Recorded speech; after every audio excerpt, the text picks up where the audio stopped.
Should we raise the state pension age? That goes the other way to the free TV licences, doesn't it? The cost of the triple lock has soared. It said it could cost up to £40 billion a year by 2050. As a result, the government is launching a major review. It'll look at when people can retire and receive their state pension. Currently, the state pension age will rise to 68 by 2046. That could be brought forward. Another consideration is raising it even further to 69. Denmark recently announced it is increasing its retirement age to 70. That'll be the highest in Europe. Should we do that, Claudia? Just say, look, from tomorrow, it's 70. Sorry. No, let's not. We work so hard as a nation. When does it stop? I understand that, we're an ageing population. We are living longer. But we work hard so that we can enjoy ourselves and enjoy the fruits of our labour. And I think, it's already going up from 66 to 67, maybe up to 69. When does it end? Do we get to look forward to a period of our life where we can relax and hopefully play with grandchildren or go on holidays and enjoy a lifetime's worth of work? Well, Narinder's very doubtful. Yeah, well, I think you've painted such a pretty picture there, because the reality is we're broke as a country. And the fact is we've got a growing pension and we've got less people putting money in the pot. So you can't have... When the pension was first created, people weren't expected to live that long, so you were meant to get a pension for like a couple of years. People are now living longer. You can't have in a country where you're getting 30 or 40 years of welfare benefit. It's a benefit. National insurance is not ring-fenced for a pension. It's not a savings. It's not a savings tax. It's not. The people are paying for that pension. 15 billion it's going to go to a year. We can't afford that. And you can't have people who aren't working, they're not working, who are just collecting benefits. A quarter of pensioners are millionaires. They're sat in mortgage-free homes. It's true, Claudia, it's true that their pensioners are richer than young people. They are, but they've worked for it. I think you have to have something like 35 years of pension contributions to be able to collect your state pension. So for 35 years, you've paid your taxes, you've paid your national insurance. National insurance isn't ring-fenced for a pension. These are not people who are a drain on society. These are working people. They are a drain. It is a drain on society. You have to stop thinking. They have contributed, and the people that this is going to affect the worst are the poorest in society. It's going to be the working people. No, it's not, because the poor people are already suffering. Well, you've got pensioners who are mortgage-free, sat in £1 million houses, who could actually remortgage some of that, who are collecting money. It's pocket money for them. Let's say you were born in remortgage at pension age. Say you were born in 2000, right? So you're, I guess, millennial. So you're now 25 years old. And the question then is because we're now thinking about young people, what have they got to look forward to in 40 years? So in 2065, they'll be 65, no pension then, they won't even be able to get on the housing ladder with the way boomers did. So you would... When do you think they could draw a pension? The people at 25, I think if you're going to keep triple lock pension, you've got a choice. Either scrap triple lock pension, because that's costing billions, or you keep the state benefit pension, or you increase the age to 70. Because at the moment, we can't afford it. We're broke as a country. And I don't think we can have a population where a majority of them are not working and they're collecting money. One of the problems, Claudia, seems to be that young people, and I'm talking here about 25-year-olds, they think they'll never get a pension. They certainly do. And also, because it changes so regularly, the government do not have a good track record for changing pension benchmarks, and they do move the goalposts. Young people don't trust pensions. They seem too flimsy and too movable. Yeah. And so it's not something that young people When feel you say you don't trust pensions, it's national insurance contributions are not just for a pension. They pay for statutory maternity pay. It's not just ring-fenced for that. The people who are paying for the pension are the working age population right now. There's no like kind of savings account there. The government can't just magic up this money. But that's not the pension's fault, is it? It's because it's I think let's encourage private pensions. Let's encourage private pensions. We can't have a country where we've got more rich pensioners than starving children. Would you consider seizing private pensions and using them to pay the state pension? I think that it could be means tested. I know that costs too much, but if you can't do the means testing, I think raise the age. We can't afford it. OK, so age 70, how about that? From let's say, where are we now? We're 2025, let's say from 2050, you retire at 70. OK, let's say you retire at 70. That would save so much money. Let's say if you retire at 70 and you're going to live till you're 90, that's 20 years of collecting the benefit. That's what I'm saying. Yeah, OK, Paul in Devon, what about that? Make it 70. No, not at all. Are you retired yet, Paul? I'm open to next year. What sort of age are you? Do you mind me asking? I am 65. The point everyone keeps missing on the show is what about people who do physical work? It's all right for people sat on their bums, doing paperwork, doing clinic, all this sort of stuff. People who are out doing physical graft, how can you expect pensioners at that age, 60 or whatever age, to carry on doing physical work? And what's your line of work, Paul? I was a bricklayer, and then I went over to doing steel repairs on railway bridges. Well, it's a very good point. This thing of saying, everyone can work till 75 doesn't Paul, work. maybe you could kind of, people do, they get new careers or they retrain retrain at something else. But we could argue these kind of points. For example, my dad worked in the steel foundries his whole life and paid his taxes and his national insurance contributions. And guess what? A year before he was going to get his pension, he died. Oh. So Paul, we could argue this, well, what about this? What Paul, about that? So you think 70's too late, do you, Paul? Yes, definitely. If you're doing physical work, you shouldn't be working to that late in your age. And what it all boils down to half the time is middle-class people who don't understand the point of doing physical graft. That's all so they true. want to do is do paperwork jobs. Yeah, was that a fair comment, Claudia? 100%. Well, you do physical graft yourself. Well, Or do you do house refurbs? I do, yes, yeah. My dad did physical graft and, then he got his shop afterwards. Because Claudia. I think you can't expect people in their late 60s and 70s to be laying bricks on site. And the idea of them retraining when they're in their 60s is absolutely absurd. Bear in mind also, a lot of older people, especially grandparents, do contribute. They do free labour. They look after grandchildren. Yeah. They contribute in other ways to society. So we're asking whether because the government has no money, should they raise the pension age even further? And we're thinking about maybe raise it to 70 by 2045. Michael in the Isle of Anglesey, what about that? By the time it gets to...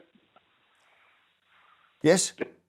There's not going to be a pension scheme, is there, in 10, 20 years? Well... There'll be no money in the pot for a pension scheme. No, I mean, you have a this is private what pension scheme. the young people have worked this out. The young people all say to me, we know there's not going to be a pension. This is all a trick. It's a trap played on us by the grown-ups. Where how sad is that? It is sad. But, Michael, could you not save the young people's pension by putting it up to, say, 75?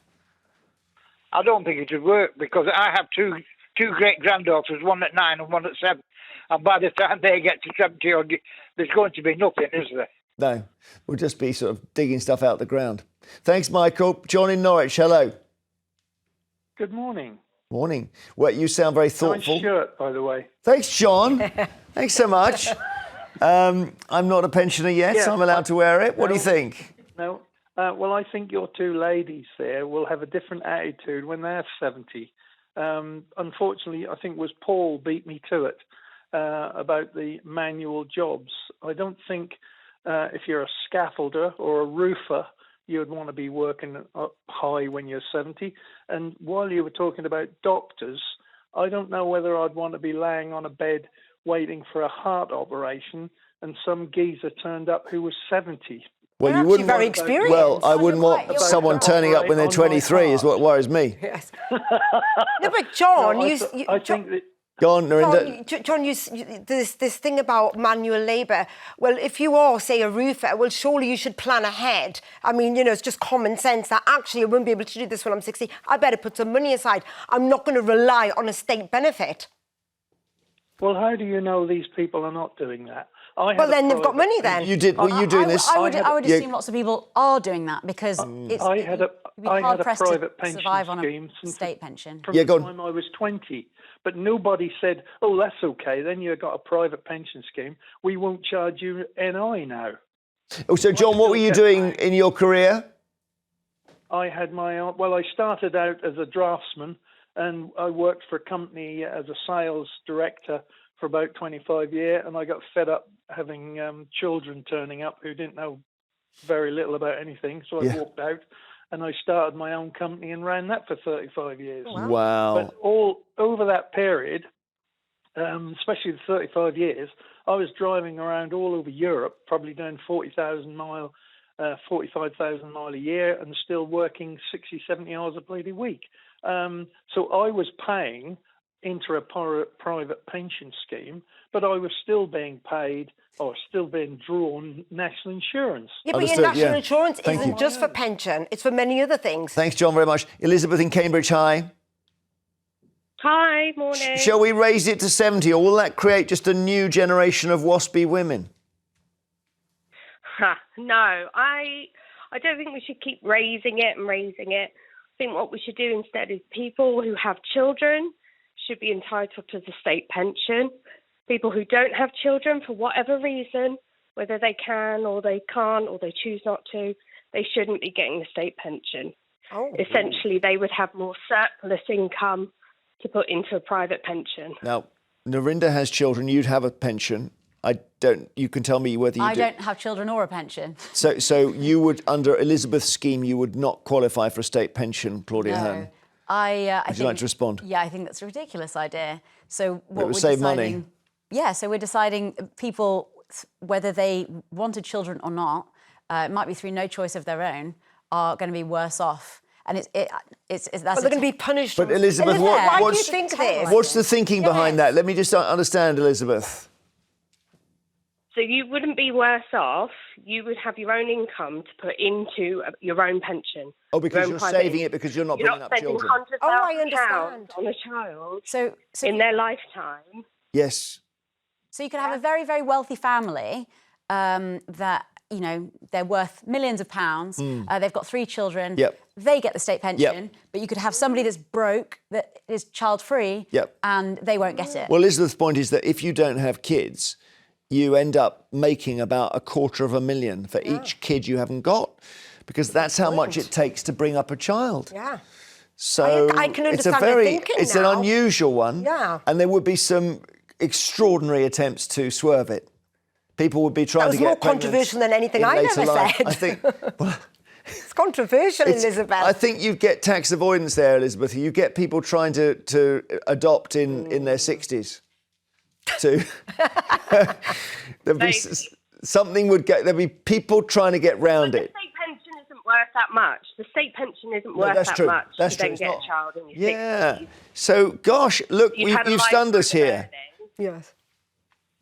Yeah, look, we're stunned. All right, Elizabeth, there we do are. you have children? Trying to get this across to the MPs. So if anybody's watching, What's that? I'd love this to get there. What's that? If any What? MPs are She listening. wants the MPs to Okay, listen. so we need MPs to listen to Elizabeth's idea, please, which is that if you don't have children, you do not get a state pension.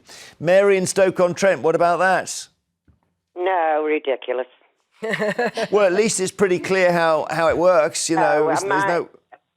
Like the previous callers have said, manual workers, they just cannot work to that age. Well, Narinder's And made it clear they can retrain.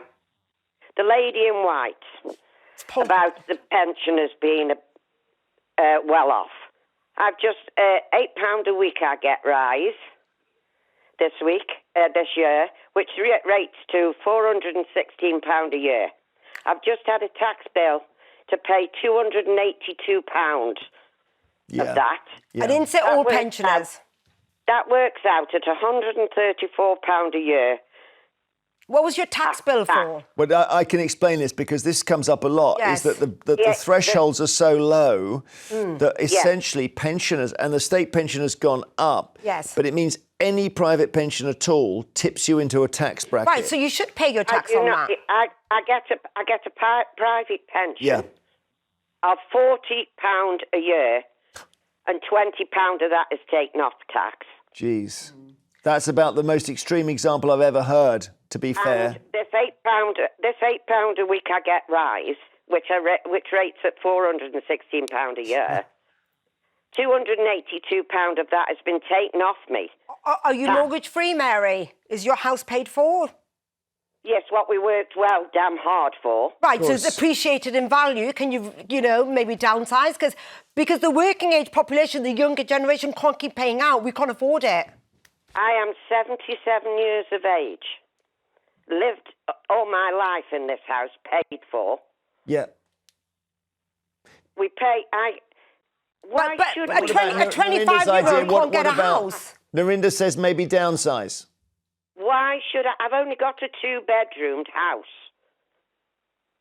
It's just Yeah. that a 25-year-old And I've can't got actually afford. A grandchildren. 25-year-old can't afford to get a house, whereas you did when you were that age. They can't afford to even get on the property ladder. They've got no future. They've got nothing that they can put in the Claudia, bank. what do you think of this? Oh, I feel sorry for Mary. I do a bit. I think she's worked so hard her whole life. She's living on a very low income now. The idea that she would have to consider downsizing from a 2-bedroom house. I didn't know she had a 2-bedroom before. Well, it's also this tax thing is really... Yeah, that's hit the a bit pension. so complicated. unfortunate. But part of it is because the state pension's gone up with the triple lock, right? Yeah. So this is the whole thing that, you know, the winter fuel allowance was one thing, and Labour said, nah, but don't worry, because the pension's going up. But what people didn't realise, it's going up and it's taking you into a tax bracket, quite close to one. So any small pension you have, you now get taxed Private. on. Yeah, and then private, you'll get taxed on that. Yeah, and so people are very aggrieved. Thank you, Mary, so much. We wish you well. Thanks for taking part.